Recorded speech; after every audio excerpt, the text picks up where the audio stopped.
Okay, Likkutei, Acharei, page Chav Zayin, second column, 12 lines, about 12 lines into Gimel. Okay, so he says like this. You need, in order to connect, you need the way Torah comes into Gashmistic things and so on. So he says like this. You know that it's known, the thought and speech of a person, ein bechinas levushim, are the garments of machshavas, levush hapnimi, v'dibur levush hamtzoi. He says like this, the three garments of the soul, thought, speech, and action. So thought is the internal garment of the soul. Speech is the external garment, because speech already reveals it to somebody else. Thought, on the other hand, is completely internal. Nobody knows what you're thinking, is completely to yourself. And like we learned too many times, it's mamish one with the nefesh. And therefore, just like the nefesh always works, the thought always works. So he says, therefore, when a person thinks and speaks Torah, it dresses itself into the garment of Hashem. Hashem and Torah is one. So when a person thinks Torah, speaks Torah, they mamish become one with Hashem himself, which is levush, which is the garment of white snow. You can't become closer to Hashem in any way whatsoever. Like the Rebbe explains in Tanya, in Parshat, that when a person learns Torah, the unity between Hashem and the person is non-existent unity in Gashmias. Why? And he explains. Because when you learn something, the learning is in your head. While you're learning, you can't learn something else because your mind is in the subject that you're learning. So unlike, let's say you put water in a cup, so the water is in the cup is not in the water. The table's in the room is not in the table. Okay, so it's only like a half unity. The water is in the cup, they're united, but it's not, the cup is not in the water. When a person learns something, no matter what they're learning, so their mind is in the learning is in their head, so the unity that they have with Hashem, it could only be through learning Torah, because it's a double-sided unity. Like the Gemara's expression is, two people wrapped in one talis. Now we can understand. In the second Parshat of Krishma, the pasuk says, I will give you rain. I will give you grass in the field. As it sounds as if Moshe Rabbeinu is saying it. Like we learned, Dvarim, the whole Chumash Dvarim, Moshe Rabbeinu is speaking. So now Moshe Rabbeinu comes along in Shema and says, I'm going to give rain, I'm going to give grass. It's not, he says, Be'emes HaKadosh Baruch Hu HaNesin. Moshe Rabbeinu all of Hashem Amazeh. So how did Moshe Rabbeinu say it when really Hashem is the one giving the rain, Hashem is giving the grass, not Moshe Rabbeinu? So the Gemara, he says, because the Shechina is speaking through Moshe Rabbeinu. When Moshe Rabbeinu says, I am giving, you like the microphone. You have a microphone, and you hear through the loudspeaker, I am giving grass. It's not the microphone, it's the person talking through the microphone. Hashem is speaking through Moshe Rabbeinu. But halachically, mechanically in houses, voice. Yeah, but Moshe Rabbeinu wasn't mechanically; it was manual. This is the expression Chazal say that the Shechina speaks Sha'ama v'Nasati. Avomasha anachnu em gam v'Nasati l'cheira. But the question is, we say v'Nasati. Moshe Rabbeinu was completely but. He says, "Einu moving l'cheira." L'cheira, how could we say v'Nasati? Elahayno shaydei sha'emim tchila lavas Hashem elokechem u'la'avdei. B'chol levav b'chol nafshchem. Now, Trevor says like this. L'cheira, when we say in davening, if you translate what we say is, I'm giving grass, I'm giving rain. L'cheira, we're not giving nothing. So what's the answer? He says, because a Jew first says, La'avas Hashem Elokeichem La'avdei. So a Jew becomes one with Hashem, and therefore the Jew could say, I am giving. Because again, it's not him. It's the Moshe Rabbeinu in us talking. The Moshe Rabbeinu in us talking, that Shechina Medabers, Miter Greine. Hainu Mesiras Nefesh, it's for the Mamish Mesiras Nefesh. It's not that he shouldn't be considered a kaifa denier. It's the bittul hayesh v'gasas roch sheba'adam. It's the haughtiness and the coarseness of the person that the Gemara says. Kol mi sheyesh v'gasas roch. The Gemara says in Saita, whoever has this haughtiness, you should rip him apart and tear him apart like a Avodah Zarah tree. Because the person, what does the Gemara say? The Gemara says that a person who has ego should be ripped apart like an Asherah tree, right? That means you are an Asherah tree, and you should be ripped apart. That's what the Gemara is saying. Acharei says, the person separates himself from Hashem. Therefore, tzarich is bechinas bittul, umesiras nafesh laHashem. Therefore, it's necessary to have the level of bittul mesiras nefesh, like we say, meidem anachnu loch. We admit to Hashem, submit ourselves to Hashem. Shahedo elav yizbarich. The submission is mamish to Hashem Himself. To kula kamei kolei choshev. That everything is worthless. Is nothing compared to Hashem. V'chol mashal mata mato, and the lower the thing is even more nothing.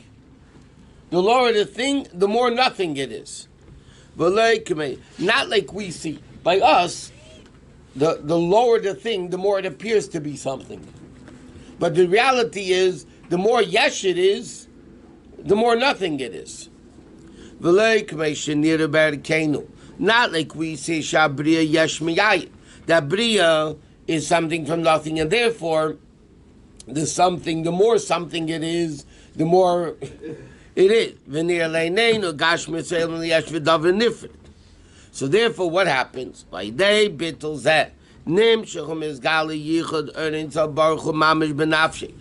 this level of bittul, it becomes the unity of Hashem benafshay, and therefore he could say v'nasati. That's a phenomenal word Al Rebbe is saying over here. That a Jew has the ability to be on the level of Moshe Rabbeinu to say, I am giving grass. How? Through the level of Mesiras Nefesh, that he doesn't feel himself at all. He only feels connected to Hashem through Mashava and Dibur. So, but by the way, this is only when it's 24/7. Not if it's temporary. If it's 24/7, then the person has the ability to be able to say v'nasati esev, because he's so one with Hashem, with giving up his existence to only do what Hashem wants. So therefore, then he's a level of v'nasati. Like the Gemara says, when a person learns Torah, shadvar Hashem mamishu b'piv. Okay, so therefore, the Alter Rebbe says like this: when a person understands that through thinking Torah, speaking Torah, you become mamish one with Hashem, and of course action, because then you mamish become altogether in all three garments one with Hashem. The person has the unbelievable ability to become mamish one with Hashem. And if he mamish becomes one with Hashem, then he's able to say, v'nasati esev, v'nasati mutarartzechem. He says, Timsa b'maimar razal, elu va'elu divrei Elokim chayim. The words of Beis Hillel, the words of Beis Shammai, both the words of Elokim, Shema Beis Shammai Eimrim, U Beis Hillel Eimrim, or Divrei Abaye v'Rava, ain't the Divrei Mamish. It's not their words, it's Dvar Hashem Mamish b'fiv. It's Mamish Hashem speaking. In other words, people always ask this. We used to get this question here a lot. It's on tapes from years ago. Bunch of board rabbis got together, and they had nothing to do with themselves, so they made a lot of laws. This is what the personality in the show used to say. Anyways, so the bottom line is, it's not true. The Alter Rebbe explains, when Abai and Rava spoke, they had such bittul to Hashem, their whole existence was elukus. Whatever they said was God speaking. How could it be an argument between Abai and Rava or Beis Shammai and Beis Hillel? What is God really saying? So the answer is, the Gemara says, they're both right. From the level of Chesed, this is the approach. From the level of Gvura, this is the approach. In practical halacha, can only be one approach. But as far as Torah itself is concerned, Abai and Rava, that's why the Gemara says, people don't understand the greatness of the Tanoim and Amiroim. The Gemara says, Bezuta de Bechum Achayim Eisim. The lowest level, Amira, the lowest, was able to resurrect the dead. That was the holiness that they had. Their entity, their existence was only Elokus. And therefore there was no entity of Abaya or Rava or this. There was only the entity of Torah. And therefore Rava says, or other people in the Gemara, especially Rava said, Dvarim shamarti Torah sem biyodi. Sometimes Rava says, the thing, he told the students, the next day, what I told you yesterday was wrong. There was no ego that he had to justify himself to make himself right. Whatever it was, this is the, and therefore this explains also. When Rashbi said, when Rabbi Shimon Yochai said to his son, if there's two tzaddikim in this generation, it's me and you. And if there's one, it's me. Or the Rebbe quotes even a greater thing. In the Yerushalmi it says, Rashbi said, Man pnei Odin, who is the face of Hashem? Da Rashbi. Yeah. Or Rav Yosef in the Gemara says, at the end of Saita, that L'teisev anova di'ika ano, don't say modesty because there's me. What greater gaiva is that? That's the only problem with that is if Rav Yosef was an entity by himself. Then coming along and say, yeah, I'm modest. Rav Yosef and Rashbi, and it was so bottled, there was no, it was Moshe made the microphone. There was no mitzias of their own. So when he said, who's the Pnei Odin Rashbi, or he said, there was no person saying it. It was Elokus saying that in the level of Rav Yosef there was modesty. Who is the face of God? Who is the tzaddik of the tzaddik Yisrael? Was Rashbi. There's no existence at all. There's no gaiva in any way whatsoever. So but that those are lofty levels. They're not our levels in any way. A zillion times not. So you shouldn't have made any mistakes. Who? Rava. He said he came back and said what I said yesterday it was a mistake. If he's so I mean. Let me ask you a question. You have a page of Gemara. Then the next page, the Gemara says it's wrong. The Gemara says, yeah. The Gemara, it's a whole question answer thing, and then the next page, the Gemara says, "Elo Merava." No, it's a new answer. Yeah. Right. Now, if somebody learns that piece of Gemara, they get a mitzvah learning Torah. The Gemara says it's wrong, and it's a whole new answer, and the Gemara refutes the previous answer. Ahavamina in Torah is Torah. When he says Dvarim Shamarti Torah Sem B'Yodi, it's only a mistake as far as halacha goes, but it's still Torah. Is an aspect of Torah that's the same Torah as the halacha of Torah is, except it's not practical observance is not that way, but the essence of Torah it is. You know how many things I learned out from Havaminas of the Gemara, from the initial thinking of the Gemara? A ton of stuff. And if a person learns it, they're learning 100% Torah. If somebody will take all the Beis Shammais of the Gemara, of the Mishnah or Braisa and learn them, they're not learning Torah. Allah is always like Beis Hillel, except in a few things. So of course they're learning Torah. And that Shechina Medaberes Mitayich Greinei, and that's 100% Torah. Elu ve'elu divrei Elokim Chayim. Stuff about swindlers and ganavs and things. What? In halacha. In halacha, there's only one way of doing it. You can't permit it and forbid it at the same time. But as far as the Torah, it's an equal Torah. V'zeu and Yinat Torah, that's the level of Torah. What's Torah? Machshava and Dibur, right? That's the connection the Jew has with Torah, with Hashem. But mitzvahs is something else. This is all basically within the person. But how do you bring this oneness with Hashem into the world? He says, "Ine bechin is malchus, malchus is baruch hu chayis kol ha'elemis bali gvul." The level of malchus, the way Hashem gives life to the world, b'makom is man malchus cha malchus kol olamim. Your kingdom is forever. M'shalcha, your dictatorship b'chol dar v'dar. Kol elamim is a level of makom dar v'dar b'chin is man. And therefore, Malkum is man is only shaykh on the level of Malchus, Melech, Molech, and Yimlech. What do we say in davening? In Yehichveid, that's not one pasuk, it's 3 psukim combined. Hashem Melech, Hashem was king, is king, Hashem Yimlech, Le'olam Vod, right? Hashem Melech, Hashem Molech, Hashem Yimlech, Le'olam Vod. There is no such pasuk, by the way. There's 3 psukim. One pasuk says somewhere Hashem Melech, and then another pasuk says Hashem Molech, and then in Chumash it says Hashem Yimlech Le'olam Vod by Yos Yashir. But we don't never find Hashem was Chesed, is Chesed, will be Chesed. Was Gvura, is Gvura, will be Gvura. We don't find any psukim of that. It's why? So it says very simple. Time and place begins in Malchus. Above Malchus there is no time and place. There's the source of time and place.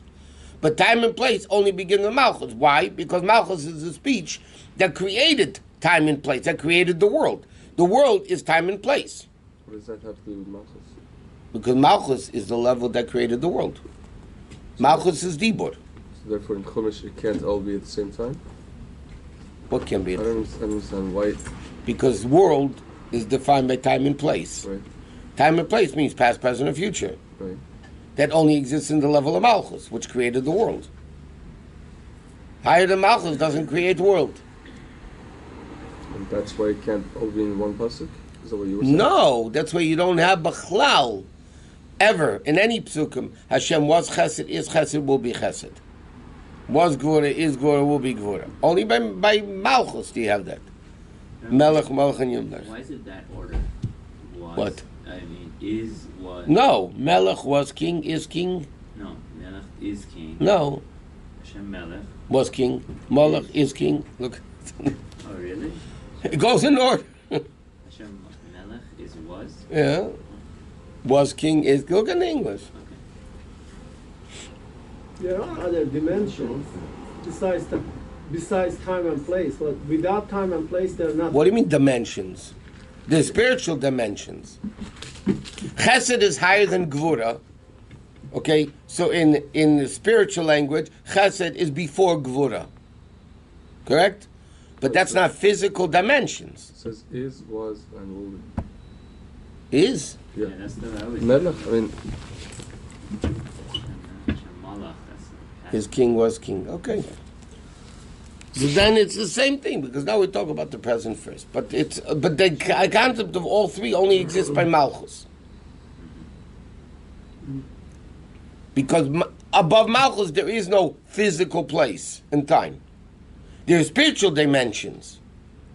Even the Rambam says this in Hilchos Yisei Torah.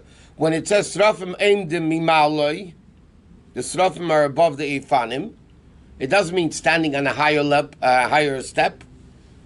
It means higher level, means a great understanding of Elokus, more than the lower level, so therefore it's higher.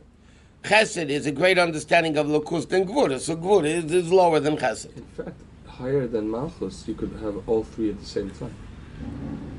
Yeah, it's above time and place. So you could say the statement No, so, is about no, we're not saying is, was, this. all at the same time. Not at the same time. There was, is, and will be. That's time. That's the definition of time, which is connected to place. The definition of time is how long something exists. So if there's no place, there's no time. That's the Maggid's answer why the world wasn't created earlier. Because before there was place, there was no time. You have a Paim Shana Kadmatayler, but again, that's all spiritual language of not in time, physical time and place, and spiritual time and place. If there's no time, you can't have space. Definition of time is how long something exists. If there's no something, there's not the time. If there's no time, there's no existence, you're saying? If there's no existence, there's no time. No What's the definition of time? How long something is. How long something exists. What does that do with space, though? Space is something.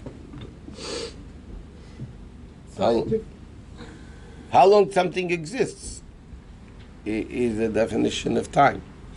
That's why Zman and Mokim are interconnected.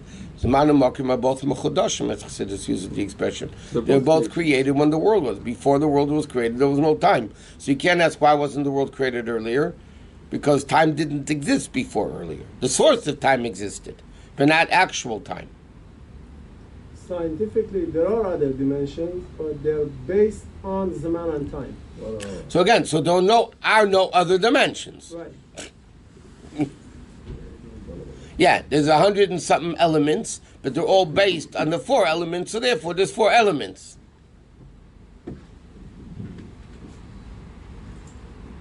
The Rebbe has a whole letter about this. The Daled you say, the Acharei, there's much more than 4 elements.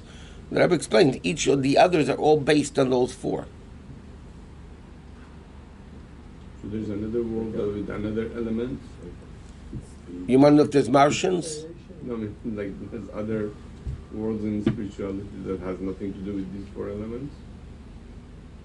No, you're talking about physical elements or spiritual elements? The 4 elements are also existent in spiritual.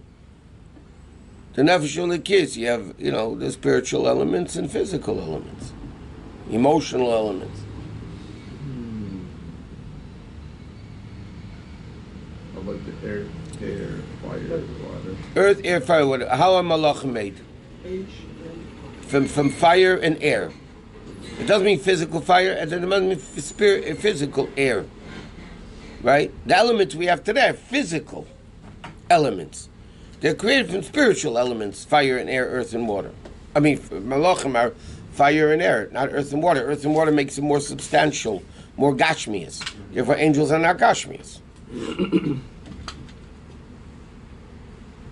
The Alter Rebbe says in Tanya that the malachim are made from eish and ruach. So therefore, they're only spiritual beings, not physical beings. Would not be seen. In Tanya, what? Would not be seen. Angels? Yeah. No, with a physical eye, unless they come as people. So how did Abraham saw the? Because they came as physical people. That's what I'm saying. If they come as physical people, then Eliyahu Navi also sometimes pops in as a physical guy. When he's spiritual, when Shami, you don't see it.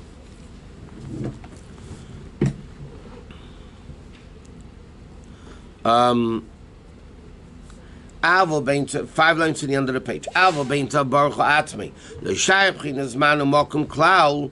There's no time and place at all. Therefore, in the age of katera nikabet salmeinu, the occupation of Torah is called salmeinu, which is l'mayla min azman. What? Masha'en kera mitzvahs, which are the level of malchus, which already deal with the physical aspect of the world. That's called kidmuseinu, in our form. And over there, shar the union of time. Meaning, that's why the Rebbe explains like this. But the Rebbe explains like this. The Gemara says, whoever learns the laws of Olam is like they brought an Olam. Yeah? In order to bring a carbon Olam, number 1, you need to be in Eretz Yisrael. Now, number 2, you need to do it during the day. Now, number 3, you cannot be impure. There's a lot of details in bringing a carbon Olam. Yet the Gemara says, you're in pajamas at night, in bed, learning about the carbon Olam. It's like you brought a Olam. How could it be? You're not in Eretz Yisrael, you're not during the day, you're not whatever. The answer is because Torah is above time and place. So Torah, when you learn it, is not relevant time and place.